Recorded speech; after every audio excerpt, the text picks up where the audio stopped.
"You're a loser, James. I'm filing for divorce," my wife said and left. My parents supported her, laughing at me. But 3 days later, my phone exploded with her calls. "You're a loser, James. I need a successful businessman. I'm filing for divorce tomorrow. Do you understand?"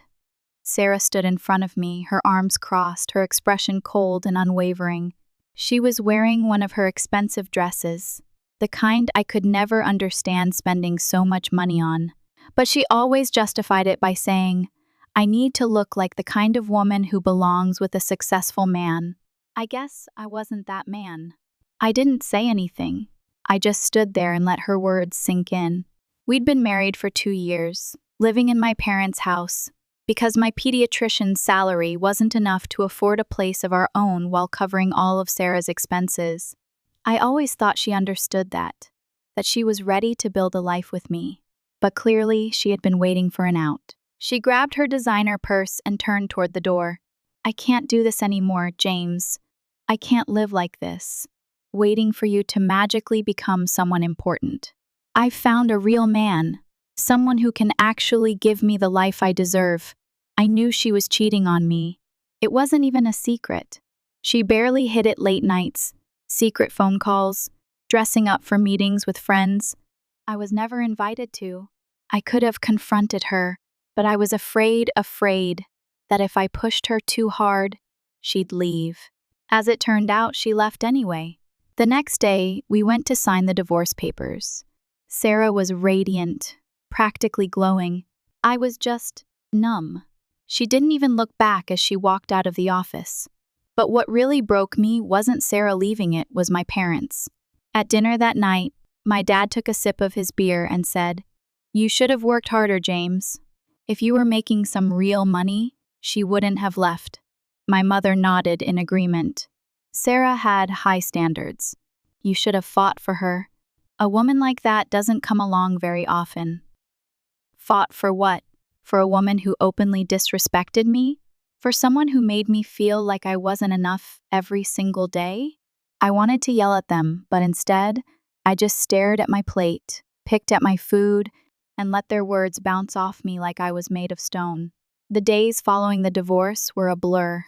I went to work, came home, and listened to my parents tell me over and over again that I was a disappointment, that if I had been smarter, richer, more ambitious, Sarah would still be here. Then, on a whim, I bought a lottery ticket. I didn't even think about it. I was at the gas station, exhausted from another long shift, and I just grabbed one at the counter. Maybe it was desperation. Maybe it was just a fleeting hope that something would go right for once. The next morning, I looked at the numbers and my heart almost stopped. I had won $1 million. Just like that. I sat there, staring at my phone screen, reading the numbers over and over again, my brain refusing to process what I was seeing. My hands were shaking. $1 million, this couldn't be real. I checked the numbers again and again. I even Googled how many people falsely believe they've won the lottery every year, thinking maybe I was one of them. But every time I checked, the numbers matched. I had indeed won. For the first time in years, I laughed, not a bitter or forced laugh, an actual, uncontrollable burst of laughter, the kind that comes from pure disbelief. The first person I called was my sister, Emily. She lived in another city, had a husband and 2 children, and was one of the few people in my life who actually cared about me. "Emily," I said as soon as she picked up the phone, "you're not going to believe this. Are you okay?" "You sound weird. I just won the lottery. $1 million. Silence. Then she burst out laughing. "James, if this is a joke, I swear I'm serious. I bought a ticket a few days ago. I just checked. It's real." There was a long pause, then she screamed so loudly that I had to pull the phone away from my ear. "Oh my God, James, this is insane." She kept screaming, asking me a million questions at once. Was I sure? Had I claimed it yet? What was I going to do? But then her tone changed. "Please tell me you won't give any of it to Sarah." I smiled. "She's gone, Em?" We divorced 3 days ago. There was another pause, and then she let out a sigh of relief. Thank God. She doesn't deserve a cent of that money, James. This is your chance to get out, move out of that house, start over. Don't let Mom and Dad guilt you into giving them anything. I knew she was right. When I got home that night, my parents were in the kitchen, arguing about something. As I walked in, my father turned to me. Where have you been? I went for a drive, I said. He scoffed. Instead of working extra shifts? Maybe if you worked harder, you'd be able to afford your own apartment.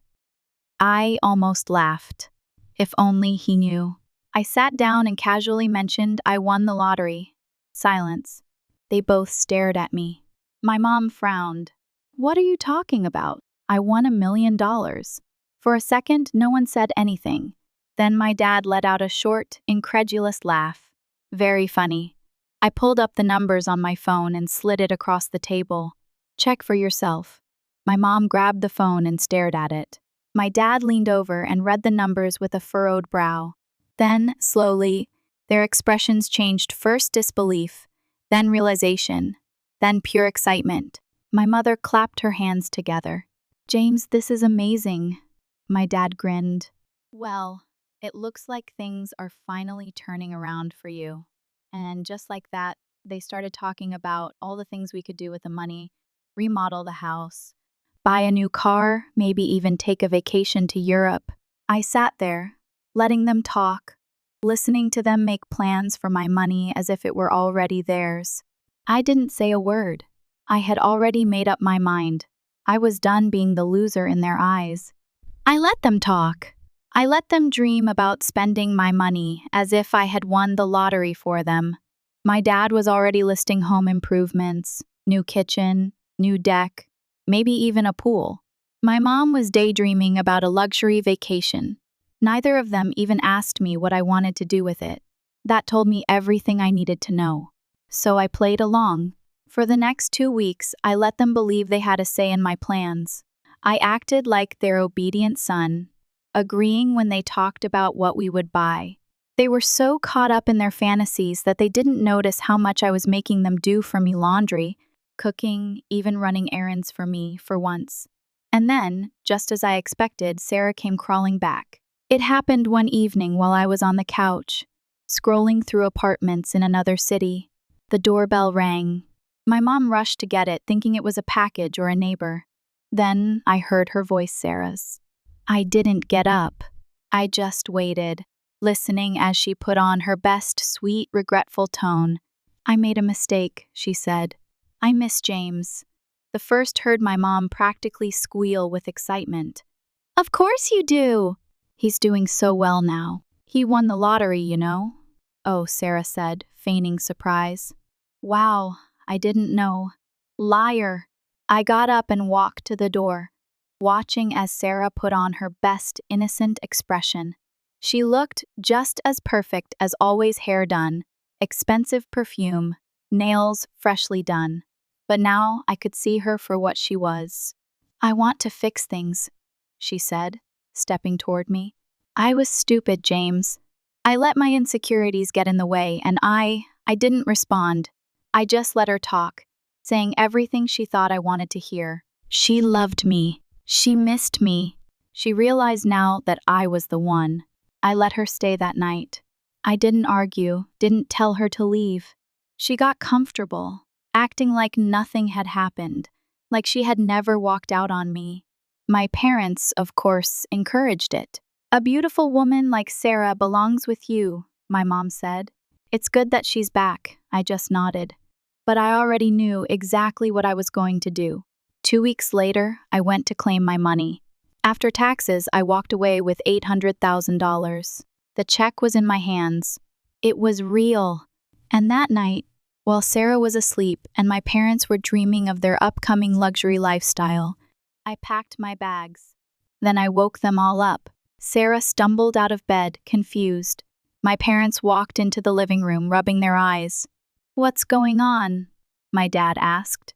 I picked up my bags and slung them over my shoulder. I'm leaving. Silence. My mom frowned. Leaving to where? Away from here. I'm moving out. Sarah's face twisted. Wait! What? James, we just got back together. I smiled. No, you came back when you thought I had money. But I'm done being your backup plan. She opened her mouth to argue, but I turned to my parents before she could speak. And you too. I spent years being told I wasn't good enough, that I needed to work harder, that Sarah was some kind of prize I had to fight for. But the second I got money, suddenly I was worth something to you. I shook my head. I'm not your loser son anymore. I'm done. They all started talking at once, Sarah begging. My mom near tears, my dad angry. I didn't listen. I walked out. I drove straight to my sister's place. When she opened the door, I just said, "It's done." She hugged me, grinning. I'm so proud of you. That night, for the first time in years, I slept peacefully. The next morning, I woke up in my sister's guest room, feeling lighter than I had in years. No nagging parents, no fake apologies from Sarah, no weight of expectations crushing me, just me, my packed bags, and a future that finally felt like mine. Emily and her husband, Mark, were already in the kitchen when I walked in. Their 2 kids were running around, laughing about something on TV. It felt warm, real, something I hadn't felt in a long time. Emily smiled when she saw me. So, what's next? I'm moving, I said. I don't know exactly where yet, but I want a fresh start, somewhere far away from all that toxicity. Mark nodded. That's the best thing you can do. You've got a rare second chance here. Use it wisely. I looked at both of them, the only 2 people who had actually supported me through all this while. Everyone else either abandoned me or used me. They had stayed in my corner, no questions asked. I reached into my backpack, pulled out an envelope, and slid it across the table. Emily frowned. What's this? $50,000, I said. For you guys. Her eyes widened. James, no, we don't. I want to. I cut her off. You were the only ones who actually believed in me, who told me to walk away from Sarah, who told me to move on. You never asked me for anything, which is exactly why I want to give this to you. Spend it however you want, something for the kids, a vacation, I don't care. Just take it. Emily teared up, but before she could say anything, Mark stood up and pulled me into a tight hug. Thank you, man, he said. You didn't have to do this. I wanted to. Emily wiped her eyes and laughed. You're going to make me cry first thing in the morning, you idiot. We spent the next 2 days just hanging out, no pressure, no expectations, just family. We played board games with the kids, watched movies, and talked about everything that had happened. It was the first time in a long time I felt genuinely happy, but I knew I couldn't stay forever. On the 3rd day, I packed up my bags again and loaded them into my car. Emily hugged me. Promise you'll keep in touch. Of course, I said. Mark patted my back. And don't let anyone take advantage of you again. I won't. And with that, I got in my car and drove off, heading toward my new life in a new city, a place where no one knew me, where I wasn't a loser, where I could finally be whoever I wanted to be. I drove for hours, the highway stretching endlessly in front of me. I had no specific plan, just a destination, a big, popular city in a state where no one knew my name, where I wasn't James the loser, James the man who got left behind, or James the doormat. I was just James. And for the first time in my life, that felt like enough. When I arrived, I found a simple but nice apartment to rent, nothing fancy, but modern, clean, and, most importantly, mine. No parents, no Sarah, just peace. The first weeks were surreal. I had money in my bank account, the freedom to do whatever I wanted, yet I found myself waking up early out of habit, feeling like I had to be somewhere. I had spent years running on a schedule dictated by work, expectations, and other people's demands. Now, it was up to me. I decided to take a chance. Instead of going back to being a doctor, I started looking into the commodities business, importing and selling goods. It was something I had always been curious about, and now I actually had the capital to try it. I contacted some suppliers, did my research, and slowly started to make some moves. For the first time in my life, I was building something for myself. Months went by. My business was picking up, and I was finally starting to feel like I had escaped my past. My parents never called, probably too ashamed or bitter that I had left. Sarah, surprisingly, also remained silent. It was as if I had erased that whole part of my life.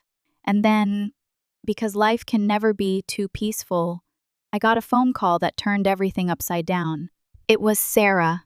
At first, I thought it was a mistake. I hadn't spoken to her in months, and I had no intention of ever doing so again. But when I saw her name flashing on my screen, I felt a sick sense of curiosity. I picked up the phone. "James," she breathed, as if we had just spoken yesterday. I said nothing. She hesitated, then finally said, "I'm pregnant." I almost laughed. Of course she was. "You're joking," I said flatly. "No, James, it's yours." I leaned back in my chair and stared at the ceiling. "Sarah, we were together for 2 weeks before I left, and we both know you weren't exactly faithful before that." She let out a dramatic sigh. "Look, I know I made mistakes, but this isn't about that. This is about our baby." There it was, our baby. I exhaled and ran a hand over my face. "And you expect me to believe that?" "Why? I'm serious, James. I wouldn't lie about something like this. If you don't believe me, take a paternity test." That was the only part that made me pause. If she was lying, she wouldn't offer it. I hated that tiny bit of doubt creeping into my mind. "I'll take the test," I finally said. "But don't think for a second that this means anything. If it's not mine, never contact me again. If it is mine, we'll talk." She agreed. 2 days later, I booked a flight back to my old town, determined to take the test and settle this once and for all. But something in my gut told me that this situation was about to get even messier than I could have imagined. The flight back to my old city felt strange. It had only been a few months since I left, but it already felt like another lifetime. The moment I landed, everything from my past came flooding back: memories of my parents' constant criticism, Sarah's betrayal, the suffocating feeling of being stuck. But I wasn't the same James anymore. Sarah had given me the address of the clinic where she had arranged for the paternity test. I didn't bother to visit my parents. There was nothing left to tell them. When I arrived, Sarah was already in the waiting room. She looked different, not in a bad way, just worn. I couldn't tell if it was the pregnancy or something else, but she didn't have that polished, untouchable look anymore. She gave me a little smile, like we were old friends meeting for coffee. "Hey." I ignored the pleasantries. "Let's just get this done." She sighed but didn't argue. We went through the process: cheek swabs, paperwork, the usual. The nurse told us the results would be back the next day. Sarah turned to me as we were leaving. "We should talk." I shook my head. "We'll talk after I see the results." I booked a hotel for the night, not wanting to deal with anything else. Sarah texted me once, asking if I wanted to get together just to catch up. I ignored her. I returned to the clinic the next afternoon. Sarah was already there, tapping her nails on the desk impatiently. When she saw me, she straightened up, as if she had been waiting for this moment. The nurse handed the envelope to me. I opened it without hesitation. Probability of paternity, 0%. I stared at the paper. Sarah spoke. "See, now you know." I cut her off. "It's not mine." She blinked. "What?" I turned the paper so she could see. "It's a 0% match, Sarah. I'm not the father." For the first time, she actually looked shocked. Her face paled, and her mouth opened slightly, as if her brain was trying to process what she was seeing. That's not possible," she whispered. I just stared at her. Was she serious? She grabbed the paper out of my hands, scanning it over and over, as if she could force the words to change. "No," she muttered. "No, this must be wrong." I exhaled and shook my head. "Sarah, you lied." "I didn't lie," she snapped, suddenly exasperated. I thought, James the first swear I thought it was yours. I almost laughed. You thought? So you had no idea? She was silent for a long time. Then, finally, in the smallest of voices, she admitted, I guess I wasn't sure. Unbelievable. I had come all this way for this. I stepped back and stuffed my hands into my pockets. Well, now you are. And since there's no reason for you to ever contact me again, I'll be going. Sarah reached out as if to grab my arm, but I stepped out of reach. James, please, she said. We can still— No, Sarah, one interrupted. We can't. She looked like she was going to cry. Maybe she was. Maybe she wasn't. I didn't care. I turned and walked out, leaving her standing there in the clinic, still holding the results. That was the last time I saw her. The flight back to my new town felt different, lighter, as if I had finally closed the last rotting door of my past and could move forward without anything dragging me down. Sarah was out of my life forever. My parents, I hadn't spoken to them since I left, and they hadn't contacted me. That told me all I needed to know.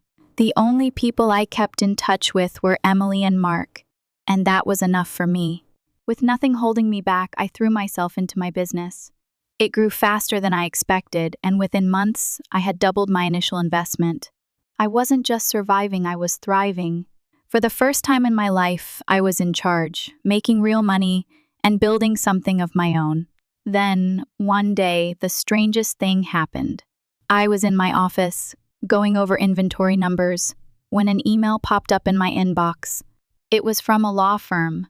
Subject: urgent legal matter regarding your family. At first, I thought it was a scam, but when I opened it, my stomach sank. My father had died. I stared at the screen and reread the words. I didn't feel much, no sadness, no relief, just nothing. Then I saw the second part of the email. Apparently, my father had done something unexpected before he died.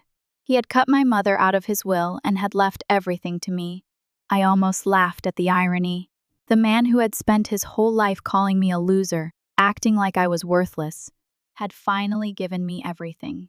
There was only one problem: I didn't want it. The house, the money, none of it mattered to me. That life was over, so I did something that would have made my father furious. I gave away every last cent of it. The house sold, with the money going to charity, the remaining assets given away. I kept nothing. My mother, of course, was furious. She tried to contact me, calling from different numbers, even having relatives send me messages, demanding that I give her what was rightfully hers. I ignored each one. I had moved on. The only person I called was Emily. When I told her what I had done, she was silent for a moment. Then she laughed. That's the biggest middle finger you could have given them. Felt appropriate, I admitted. She sighed. I'm proud of you, James. And for the first time in a long time, I was proud of myself. I had walked away from everything that was trying to break me. I had rebuilt my life from the ground up. I wasn't a loser. I wasn't the pathetic man Sarah had left behind. I was free, and that was worth more than any amount of money.